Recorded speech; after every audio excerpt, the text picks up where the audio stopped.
Good morning, everybody. I have been trying to film this repotting video, but as you can see, I've got 3 that have already been repotted. I've been trying to make a video for a friend of mine at work, Isabel. Hi, Isabel. That one over there, well, probably not that one, but anyway, that one, when I first tried it, it was a wardrobe malfunction. We'll just leave it at that. That one, it was so hot, and it's going to be hotter today, so I need to do this very early. It's very early right now. So the camera quit, and that one almost done. Was about to say, all right, that's it. Like maybe 30-second battery ran out. So I am left with this little guy right here. Here's my last chance out of the...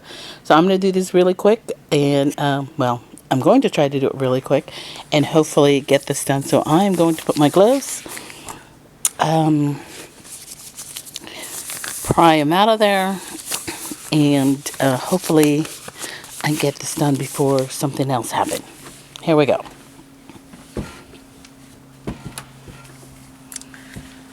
Move these out of the way a little bit. Give myself a little room. Okay, here we go. So, first things first, of course, try to get him out of here. I already made a tag for it. A little oversized. I was gonna use this. I was gonna put this in the U-log, and I still may, but for this particular training, I'm gonna go ahead and do a repotting for it. So anyway, the tag, what it's gonna go into, benzoyl peroxide, 3%. Tools I'm gonna be cutting. I may cut this just to show. I mean, yeah, I guess you could rebloom this, but I don't know how long it'll take. But for the sake of this video, if this was dead, and I usually don't anyway, I'm rambling on again, to try and rebloom from the same spike. I guess it is possible because it looks like they did cut it from here, but I don't know. It looks like it's drying, so it's probably not going to do it. Respike, that is. And then I got some cinnamon to cauterize the wound when I do cut it, and also this I lost the package, so don't even know what it's called, but it's really great. You just kind of put that there and then clip it, and it cuts it for you. Love that. I may buy more of those cotton buds or whatever you want to call them. And here we go. All right, so first things first, try to get that out of here as quickly as I can.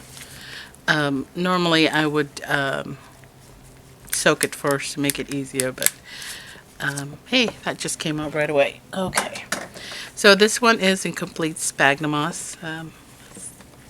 So I'm just going to, again, it will probably be a lot easier if I had soaked it, but that's okay. Try to be as gentle as you can. I remember my first one, it took me forever to get this off. Even after soaking it, because I was so careful, I didn't want to, pull out any of the, oh, see, I forgot one thing already, and I'm not sure how I'm going to, I'll find a way to do this. I have usually a bucket to throw these so that I don't have to pause the camera in the event that it gets too hot again. It's 9 o'clock, 9 something, and I can already feel that it's starting to get too warm, but that's okay. I'm hoping to get this. Oops, see, I snapped that. It's okay if you bruise or break off some good roots. It should be fine. Okay, so let me get rid of the sphagnum moss. Yes, commercial plains. Live close to Livermore, where there is a small airstrip, and so that's what that's about.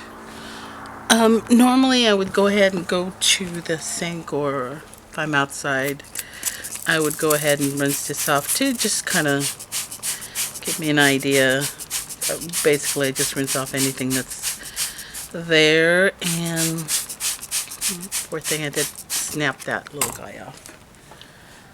So now I'm going to, that was just water by the way. Now I'm going to go ahead and spray it with benzoyl peroxide. I learned this from Miss Orchid Girl.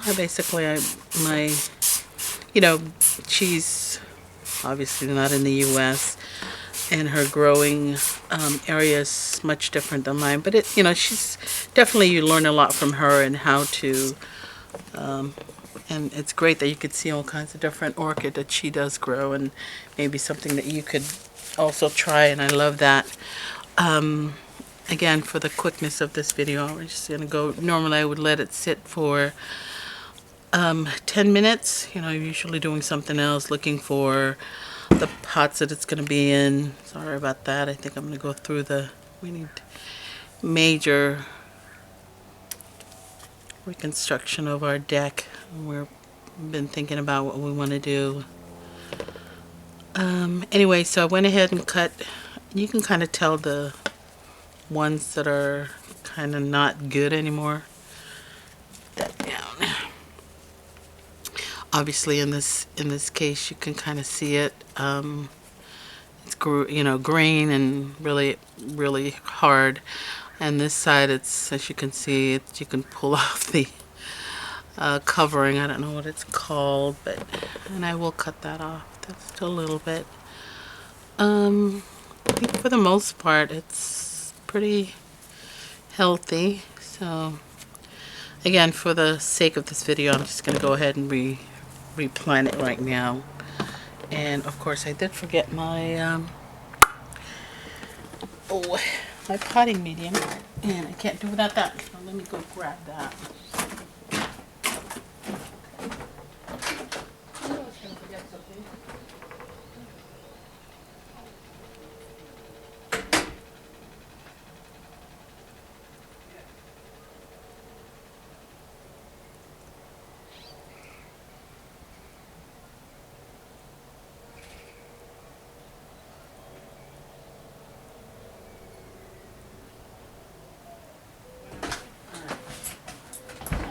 Found my potting medium, and my little doggy also came out with me.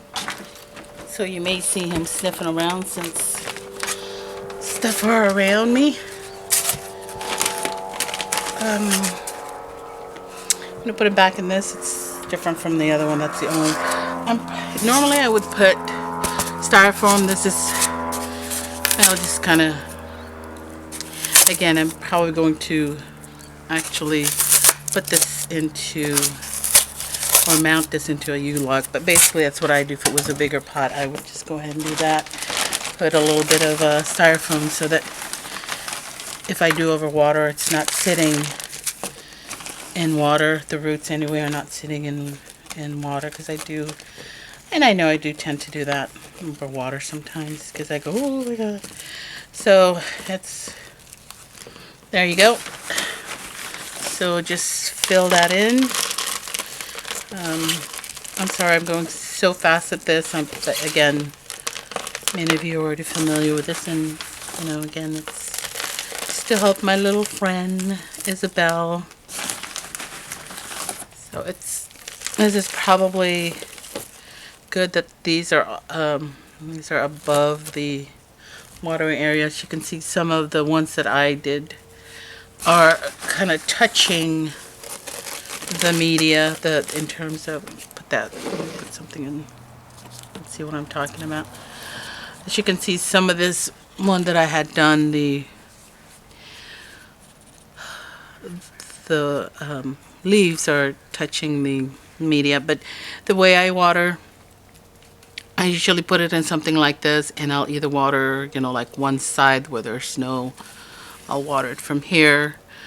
It's a little watering can, and then just fill it to where, so these won't touch any of the water or any, well, you get what I mean. So anyway, I think that looks good in there, and I would go ahead and stake that. And of course I forgot to get that too. I've been trying to get this thing off so quickly that I didn't want anything else to go wrong, that I forgot everything. So anyway, I would definitely find a stake to. These are just chopstick that I got at the store, so that's what I would use.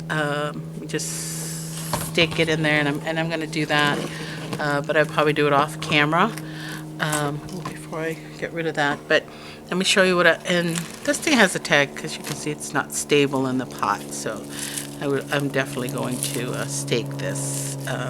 But again, as I mentioned, I'm probably going to mount this on a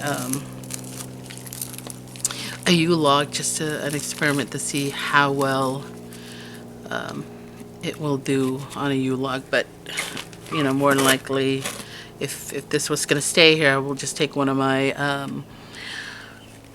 steaks from or one of my chopstick.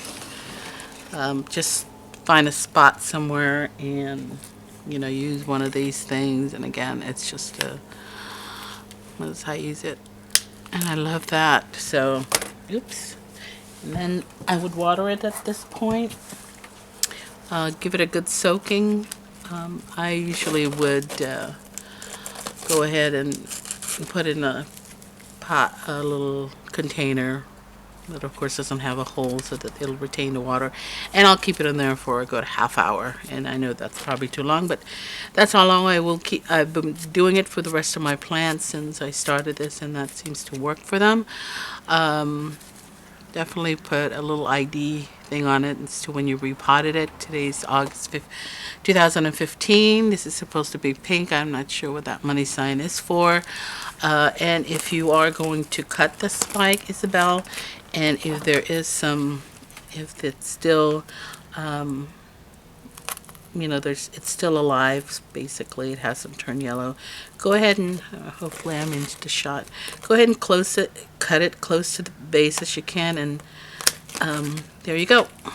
And then at this point, I would go ahead and get and this is what I usually use, is a cotton bud. And I would just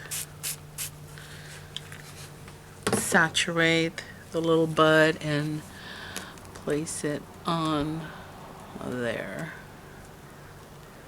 And it will bubble up, so that's, it's just cauterizing that little wound. And then after, a few minutes, again, I'm rushing to make sure that this gets done today without any more mishap. I don't know if you can see it bubbling there. See, but I'm just gonna go ahead and take it out so that I could put a little bit of cinnamon on it. And that should do it. So again, go ahead and stake it.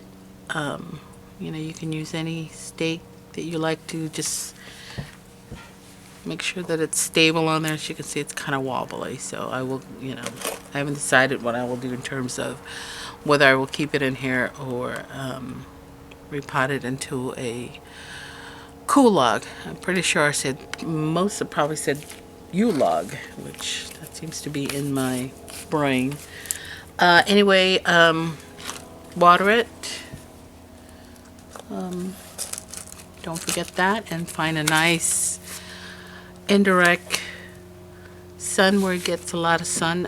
It will be in this will be in the east facing window, which will get some morning sun for maybe an hour, if that, and then the rest of the time it'll just be indirect light. Anyway, thank you so much for watching this, and I hope that you learned something.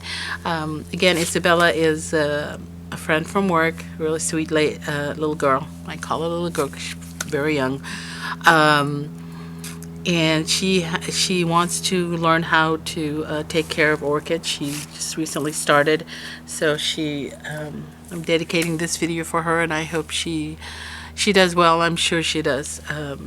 If her work you know, the way she is at work, she's really diligent and really takes care of our clients. So I'm pretty sure that she's going to take care of this, not this particularly, but her orchid. So anyway, happy planting, Isabel, and I'll see you at work. Bye.